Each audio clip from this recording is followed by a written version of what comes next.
नमस्कार. इस्लामपूर विधानसभा मतदारसंघामध्ये जर का बघितलं तर राष्ट्रवादी विरुद्ध राष्ट्रवादी अशी फाईट लागलेली आपल्याला बघायला मिळते. आणि आता इकडे जर का बघितलं तर आमदार जयंत पाटील यांच्या समोर उभा टाकले ते म्हणजे निशिकांत पाटील. आज आपल्यासोबत बोलण्यासाठी राष्ट्रवादी काँग्रेस पक्ष अजितदादा पवार गटाचे उमेदवार निशिकांत भोसले पाटील यांच्या पत्नी सौ सोनिताताई या ठिकाणी आपल्यासोबत बोलण्यासाठी आहेत. त्यांच्याकडून जाणून घेऊयात की नेमका त्यांचा प्रचार कसा सुरू आहे किंवा त्यांना या प्रचारादरम्यान आलेले नेमके अनुभव काय आहेत. वहिनी नमस्कार. नमस्कार. काय वाटतंय नेमकं विधानसभेच्या निवडणुका जाहीर झाल्यात, गेल्या अनेक दिवसांपासून आपण प्रचार करताय. 5 वर्ष आणि आता म्हणजे 2019लाही मी विधानसभेचा प्रचार केला आणि आता ह्या 2024च्या विधानसभा निवडणुकीनिमित्तही मी प्रचार दौरा केला. 5 वर्षापूर्वी ते जे प्रश्न प्रलंबित होते आजही ते प्रश्न प्रलंबित आहेत. गावागावातून आज रस्ते नाही आहेत. तुम्ही मौजे डिग्रज, कसबे डिग्रज, माळवाडी, सावळवाडी इथे सुद्धा नागाव, ढवळी, कोरेगाव म्हणजे 2019ला मी दौरा केला. त्यानंतर आज 2024चा दौरा झाला. निदान या 5 वर्षात तरी आता जे प्रस्थापित विद्यमान आमदार आहेत, ज्यांनी मोठी मोठी पदं भूषवली, गृहमंत्री पद भूषवलं, ते अर्थमंत्री होते, ग्रामविकास मंत्री होते, पालकमंत्री आहेत ते आता, तर 5 वर्षात निदान राहू दे मागच्या 30 वर्षात, ह्या 5 वर्षात तरी होता होईल तेवढा विकास करता आला असता. का नाही केला? का जनसामान्यांविषयी तळमळ नाही? लोकांच्या काय मूलभूत गरजा असतात? अन्न, वस्त्र, निवारा. निदान दळणवळणाचं साधन म्हटलं तर रस्ते पाहिजेत त्यांना. त्या रस्त्यावर लाईटची सोय पाहिजे, घराघरात पाणी पाहिजे, दारात नळ पाहिजे. एवढं करायचं होतं. आणि रोजगार उपलब्ध करायचे होते. सगळ्याच महिला रानात नाही जात. जे उच्च शिक्षित आहेत त्या महिला नोकरी करतात, जॉबला जातात. ज्या गृहिणी आहेत त्या घरात बसून जे काही करता येईल तेवढं करतात. पण असाही एक स्तर आहे समाजामध्ये की ज्याला रोज बाहेर पडावं लागतं. रोज दिवसभर जेव्हा ते चाकरी करतात तेव्हा संध्याकाळी त्यांची चूल पेटते. अशा वर्गाचा विचार ह्या प्रस्थापितांनी का नाही केला? ही निवडणूक एका घराण्याविषयी किंवा एका व्यक्तीविषयी ह्याची चीड आहे म्हणून नाही, पण लोकप्रतिनिधी म्हणून आपण जनतेची सेवा करण्यासाठी हे लोकप्रतिनिधी असतात. हे ह्या प्रस्थापितांनी का लक्षात घेतलं नाही? आज निशिकांत दादा एक आरोग्य दूत म्हणून जनसामान्यात त्यांची ओळख निर्माण झाली आहे. हॉस्पिटलच्या माध्यमातून सामान्य शेतकरी कुटुंबातील ही व्यक्ती आहे. आमच्या पाठीमागे काही मोठी घराणेशाही नाही, कुठली आमदारकी नाही, खासदारकी नाही, मंत्रीपद नाहीत. मग त्या व्यक्तीला जर ही तळमळ कळू शकते तर प्रस्थापितांना का कळली नाही, हा माझा प्रश्न आहे. म्हणजे आत्ताचे जे विद्यमान आमदार आहेत ते त्यांच्या कर्तृत्व त्या ठिकाणी पार पाडण्यासाठी अपयशी ठरलेत असं वाटतंय का? नक्कीच अपयशी ठरले. 35 वर्षाचा काळ हा एक प्रदीर्घ काळ होता.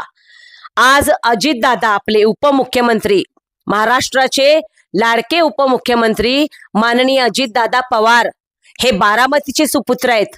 आज त्या बारामतीचा विकास त्यांनी गेल्या 30 वर्षात कसा केला? बारामतीचं बस स्टँड बघा तुम्ही, आपल्याला फॉरेन मध्ये गेल्यासारखं वाटतं. मला ऐकायला मिळालं, कारण माझ्यासोबत ह्या प्रचार दौऱ्यामध्ये अजितदादा गटाच्या राष्ट्रवादी पक्षाच्या तैसीन अत्तार मॅडम, ज्या तालुका अध्यक्ष आहेत, वाळवा तालुका अध्यक्ष, त्यांनी मला फोटो दाखवले बारामती बस स्टँडचे, बारामतीचे जे विकास कामं आहेत त्याचे फोटो, कारण त्यांचं माहेर बारामती आहे. मग हा विकास जर अजितदादांना करता आला तर इथे प्रस्थापितांना का करता येऊ नये? आज अजितदादांनी 6 वेळा आमदारकी चांगली अगदी यशस्वीरित्या पार पडलेली आहे. आता ते 7व्यांदा आमदारकीला उभे राहिलेले आहेत. सप्तपदी इथेही या प्रस्थापितांनी भोगलेली आहे. आता 8व्यांदा उभे राहत आहेत. मग 35 वर्षाचा खूप मोठा काळ आहे. अहो, आयुष्य 70 वर्षाचं जर आयुष्य धरलं तर निम्म आयुष्य आपलं संपलं. त्या महिला ज्या रडतात की आज आमच्या गावाला रस्ते नाहीत, आम्हाला काही कामधंदा नाही, विधवांना काही पेन्शन नाही, आम्ही निराधार आहोत, आम्हाला राहायला घरकुल नाही, का हे सगळं करता नाही आलं? आज तुम्ही जेव्हा सत्तेवर असता तुमच्या हातात सगळे अधिकार असतात, तुम्ही समाजातला प्रत्येक स्तराविषयी करू शकता. शेतकऱ्यांसाठी करू शकता, गरिबांसाठी करू शकता, युवकांसाठी करू शकता, माता महिला भगिनींसाठी करू शकता. तुम्ही का नाही केलं? 35 वर्षात तुम्ही काय केलं? फक्त सुडाचं राजकारण केलं. एवढी मोठी सत्ता परमेश्वराने तुम्हाला दिली होती, त्याचा कुठेतरी चांगला सदुपयोग करायला पाहिजे होता असं मला वाटतं. तर तुमच्या बोलण्यातून तुमची तळमळ जाणवते. मात्र विरोधकांच्या कडून असं बोलण्यात येतं किंवा सांगण्यात येतं की आमदार जयंत पाटील यांनी या तालुक्याचा विकास केला नसता तर गेले 7 टर्म त्यांना जनतेनं निवडून दिलं नसतं. आता हे त्यांना वाटत असेल. आम्ही जो दौरा केला 2019ला आणि आता 2024ला, त्या दौऱ्यामध्ये आम्हाला असं दिसून आलं की ह्यांचे कारखाने, ह्यांचे दूध संघ, ह्यांच्या बँका, ह्या सगळ्यामध्ये आपले इथले ह्या मतदारसंघातली लोक अडकलेली आहेत. सगळेजण हेच म्हणतात, दगडाखाली आमचे हात आहेत. ते लोक उघड नाही येऊ शकत. आज एखादा जरी व्यक्ती एखाद्या दुसऱ्या म्हणजे ह्यांचा गट सोडून दुसऱ्या गटात जाऊन त्याने जर प्रवेश केला किंवा एखाद्या पक्षाचं भाषण जरी ऐकलं तरी दुसऱ्या दिवशी त्याला कामावरून काढलं जातं. कामावरून काढणं ही फार सोपी गोष्ट आहे, पण नंतर त्यांनी कधी विचार नाही केला की ते कुटुंब कसं चालणार? तेव्हा कुठे गेली माणुसकी? हा माझा प्रश्न आहे. एक माणूस आहोत आपण, माणुसकी तर निदान जपायला पाहिजे होती. म्हणून विकास नाही झाला, पण दडपशाहीचं राजकारण गेली 35 वर्ष इथे आहे. त्यामुळे लोक उघड उघड बोलायला घाबरत होते. पण आज निशिकांत दादांच्या रूपाने ह्या मतदारसंघाला एक चांगला म्हणजे ज्याचं दूरदृष्टी नेतृत्व आहे, पुढच्या 20, 25, 30 वर्षाचं त्यांना एक विजन आहे, एक मोठं विजन असणारं नेतृत्व आहे आणि हे लाभलेलं आहे. पण लोक आजही घाबरतात. पण मला वाटतं आता या विधानसभेच्या निवडणुकीनंतर हे सगळं संपेल. लोकांची ही दडपशाही संपून लोक उघड मात्याने आपलं मत व्यक्त करू शकतील असं मला वाटतं आणि त्यांनी ते व्यक्त करावं.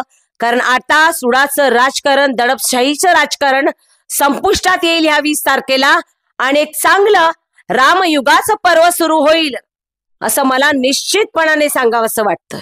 वहिनी साहेब, दादा भाजपमध्ये होते अगोदर, मात्र इथलं तिकीट जाहीर होत असताना भाजपला होईल अशी चर्चा होती. मात्र ते झालं राष्ट्रवादी काँग्रेस पक्षाला, अजितदादा गटाला. मात्र निशिकांत दादा भाजपमधून इकडे आले किंवा त्यांनी तिकीट घेऊन ते आता मैदानात आहेत. मग ही गोष्ट तालुक्यातल्या जनतेला पचनी पडेल का? काय वाटतंय आपल्या दृष्टिकोनात? भाजपविषयी बोलायचं झालं तर आमचे ह्या इस्लामपूर नगरीचे भूषण स्वर्गीय अशोकदादा पाटील, आमचे सासरे स्वर्गीय प्रकाशदादा पाटील आणि धाकटे सासरे स्वर्गीय विजयबापू पाटील, हे तिघही भाजपचे कट्टर समर्थक. अहो, हे प्रस्थापित आमच्या शिवाजी चौकात यायची सुद्धा त्यांना हिंमत नव्हती, एवढा दरारा होता आमच्या अशोकदादांचा.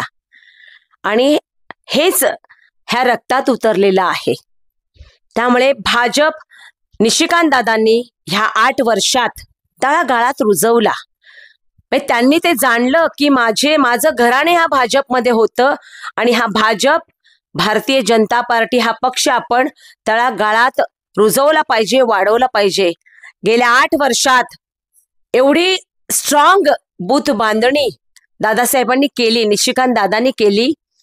आज घराघरात भाजप भाजप भाजप, म्हणजे इथे ह्या मतदारसंघात भाजप एवढ्या प्रमाणात नव्हता. इथे दडपशाहीच्या वातावरणामुळे फक्त आणि फक्त राष्ट्रवादी जास्त चालत होता. पण गेल्या 8 वर्षात निशिकांत दादांनी अविरत प्रयत्न करून घराघरात कमळ पोहोचवलं. आणि ज्या वेळेला फडणवीस साहेबांनी भाजपमधून हा मतदारसंघ मी भाजपकडे घेतो आणि निशिकांत दादांना उमेदवारी देतो, सर्वांना प्रचंड आनंद झाला. कारण तेवढं काम निशिकांत दादांनी केलं. आणि पुन्हा दुसऱ्या दिवशी 1-2 दिवसात कळते की नाही, अजितदादा मतदारसंघ आपल्याकडे घेऊ इच्छितात आणि निशिकांत दादांना राष्ट्रवादीमध्ये प्रवेश करावा लागेल असं म्हणतात.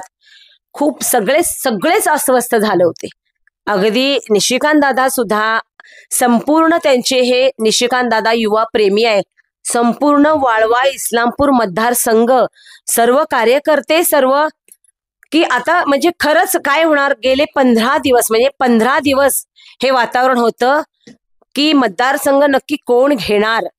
कारण फडणवीस साहेब म्हणत होते जिल्हाध्यक्ष माझा आहे, मी मतदारसंघ घेतो. आणि अजितदादा म्हणत होते कारण अजितदादांचं घर फोडण्याचं जे काही आहे, कारण आहे किंवा कोण त्याच्या पाठीमागे आहे हे प्रस्थापित आहेत. त्यामुळे अजितदादांना ही फार चीड होती. त्यामुळे अजितदादा म्हणत होते की हा मतदारसंघ माझ्या ताब्यात घेतो, मला ह्या मतदारसंघाची पूर्ण माहिती आहे. आणि इथे ताकदीने दादांनी जरी 8 वर्षात कमळ फुलवलं असेल तरी मतदारसंघाला घड्याळ चांगलं माहित आहे. पण तो चेहरा विकृत चेहरा होता. एक नवीन चेहरा या घड्याळाला लाभलेला आहे. हा चेहरा नक्कीच एक नव्या युगाची सुरुवात करेल हे अजितदादांना माहीत होतं. त्यामुळे पुन्हा अजितदादांची, फडणवीस साहेबांची चर्चा शेवटी दिल्लीत झाली. दिल्लीमध्ये शेवटी अमित शहा साहेबांनी सांगितलं की ठीक आहे, जसं अजितदादा म्हणतात तशा पद्धतीने आपण जाऊया.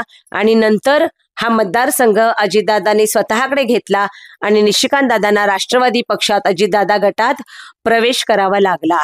हे 15 दिवस चाललेलं हे वादळ शेवटी संपुष्टात आलं. आणि आज सर्वांच्याच साथीने भाजप असो, शिवसेना असो किंवा आपलं धनुष्य बाण असो, आज सर्व घटक पक्ष एकत्र आलेले आहेत. हे कितीतरी आनंदाचं वातावरण आहे. आपली भारतीय संस्कृती ही एकत्र कुटुंब पद्धती मांडणारी संस्कृती आहे. एकत्र कुटुंबात जे एकीचं बळ असतं आज ते दिसून येते. हे सर्व घटक पक्ष, ज्यात आमचे मोठे धीर विक्रम भाऊ पाटील आहेत, महेश भैया पाटील आहेत, आमचे अजित भैया पाटील आहेत, अक्षय भैया पाटील आहेत, अमोल भैया पाटील आहेत, राजवर्धन म्हणजे आमच्या वाड्यातले निखिल भैया, राजवर्धन भैया, शुभम भैया, हे सर्वजण, याशिवाय आज वाळव्याचे सुपुत्र गौरव भाऊ नायकवडी आहेत, सदाभाऊजी खोत आहेत रयत क्रांतीचे, कवठेपिरांचे भीमराव अण्णा माने आहेत, हातकणंगलेचे खासदार धैर्यशील माने आहेत, आनंदराव बापू पवार आहेत इस्लामपूरचे, आमच्याच वाड्यातले जयवंत आबा पाटील आहेत, नानासाहेब म्हाडकांचे चिरंजीव राहुल दादा महाडिक आज सोबत आहेत, पृथ्वीराज भैया, संभाजी अप्पांचे पृथ्वीराज भैया पवार आमच्या सोबत आहेत. आज असे दिग्गज म्हणजे संजय कोरे अण्णा 35-40 वर्ष ते प्रस्थापितांसोबत होते, पण आज ते आमच्या सोबत आले.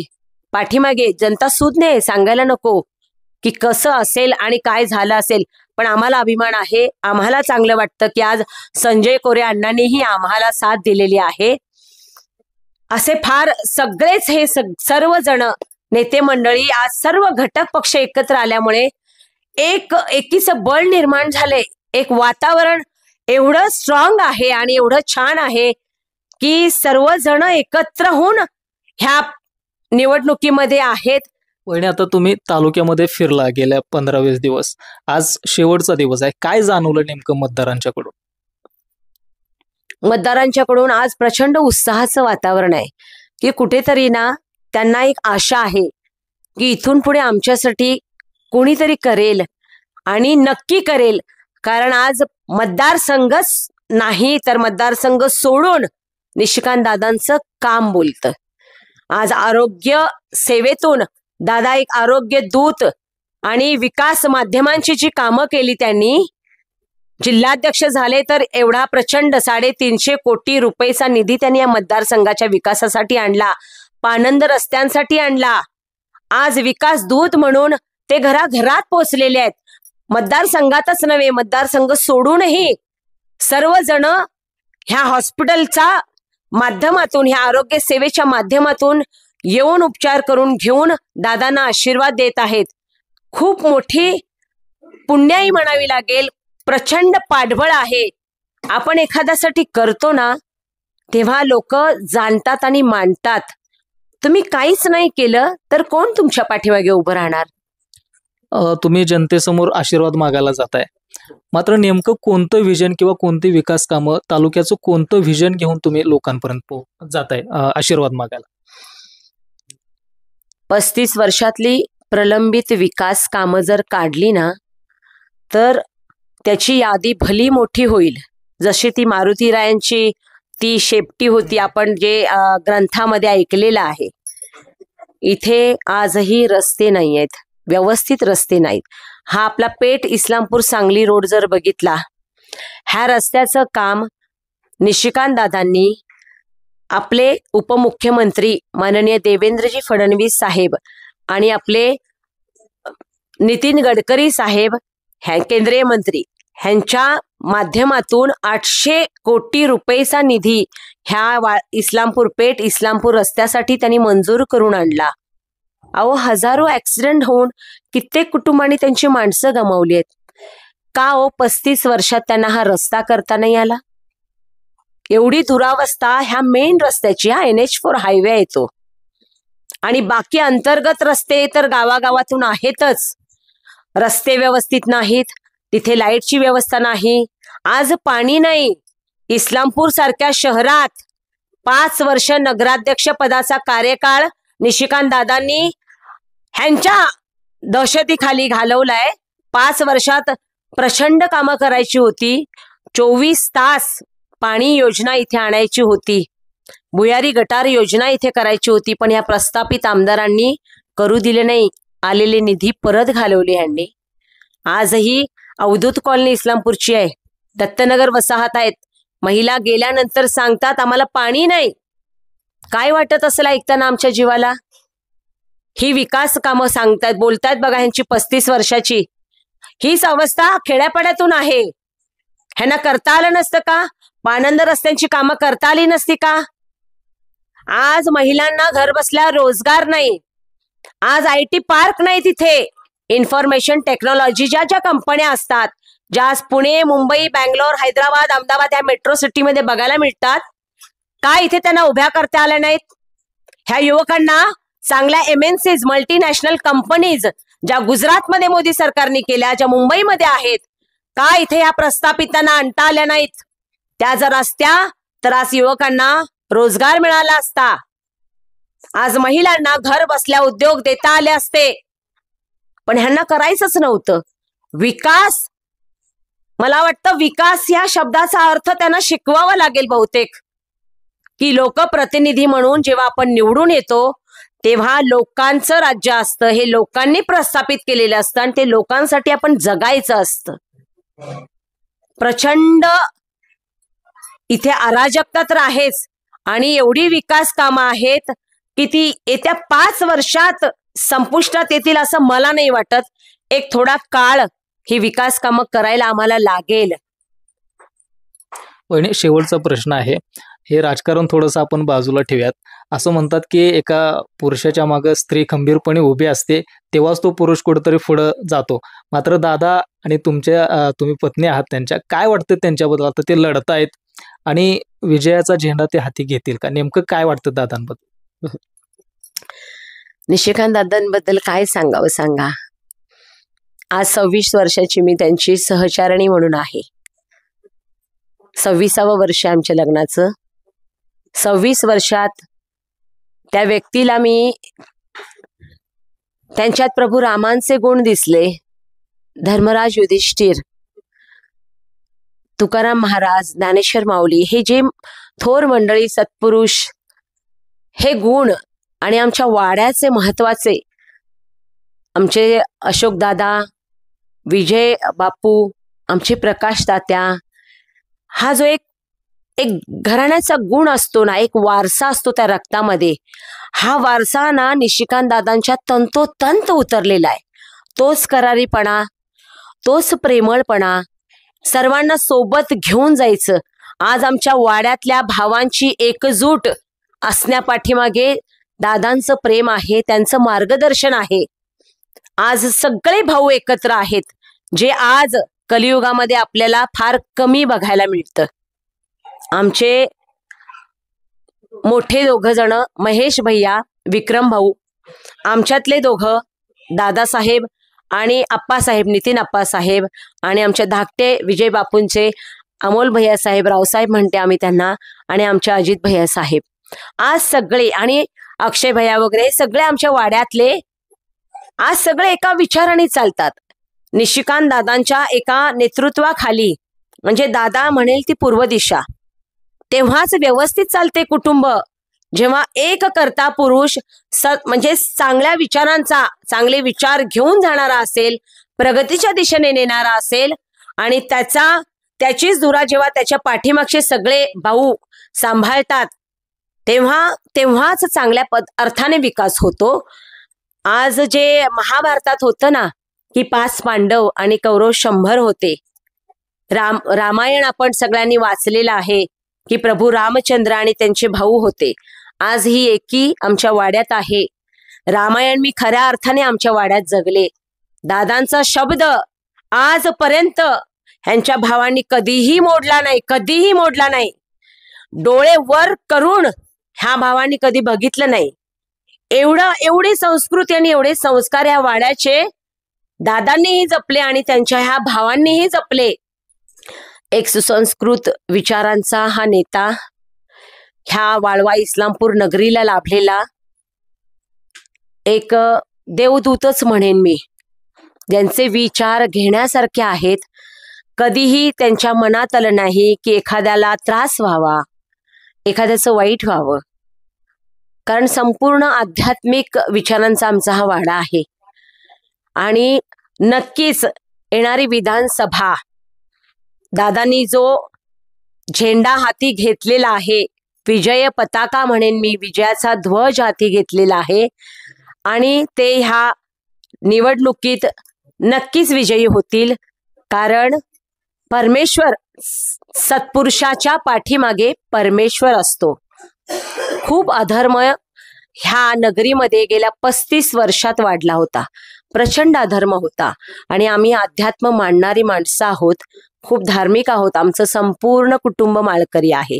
आमच्या आईसाहेब, दादासाहेब, आम्ही स्वतः, आमच्या तिघांची माळ आहे. मुलंही आम्ही तशीच घडवली. संपूर्ण वारकरी संप्रदायातले आम्ही माणसं.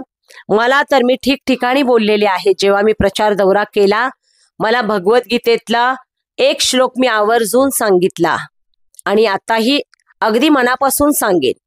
यदा यदा हि धर्मस्य ग्लानिर्भवति भारत अभ्युत्थानम् अधर्मस्य तदात्मानं सृजाम्यहं परित्राणाय साधूनां विनाशाय च दुष्कृतां धर्म संस्थापनार्थाय संभवामी युगे युगे. जेव्हा जेव्हा अधर्म वाढतो, तेव्हा धर्माचे रक्षण करण्यासाठी, सत्पुरुषांची पाठराखण करण्यासाठी मी अवतार घेईन, असं भगवंत श्रीकृष्णाने भगवद्गीतेत सांगितलं आहे. आणि मला नेहमी असं वाटत आलं की निशिकांत दादांच्या रूपाने कदाचित परमेश्वरी अंश काहीतरी या नगरीला लाभलेला असेल. कारण दादा म्हणजे खूप मोठं व्यासपीठ आहेत. त्यांचं नेतृत्व एवढं सक्षम आणि विजन तर खूप मोठं आहे. हे त्यांचं जे संकुल उभं राहिलेलं हे त्याचे हे साक्ष आहे. हे प्रकाश संकुल. आणि कर्तृत्व आभाळापेक्षाही मोठं, आणि दातृत्व म्हणाल तर सागरापेक्षाही अथांग असं दातृत्व आहे त्यांचं. आणि असा हा देव अवतारी पुरुष ह्या नगरीला लाभलेला आहे. त्यामुळे निश्चितपणे इथून पुढे फक्त विकासाचं पर्व सुरू होईल असं आम्हा सर्वांना वाटतंय. आणि ह्याला भगवंत सुद्धा आशीर्वाद देतील असंही वाटतं. तर आपण बघितलं की ह्या होत्या राष्ट्रवादी काँग्रेस पक्ष अजितदादा पवार गटाचे जे उमेदवार आहेत निशिकांत भोसले पाटील यांच्या पत्नी. त्यांनी अनेक गोष्टी त्या ठिकाणी अत्यंत तळमळीनं सांगितल्या आहेत. तालुक्याचा विकास कोणत्या दृष्टीनं केला जाणार आहे किंवा पुढचं त्यांचं विजन देखील त्यांच्या माध्यमातून सांगितलेलं आहे. आणि आता फिरत असताना येणारे अनुभव आपण त्यांच्या तोंडून ऐकलेले आहेत. मात्र आता हेच पाहणं महत्त्वाचं राहणार आहे की इस्लामपूर विधानसभेचं मैदान नेमकं कोण मारणार.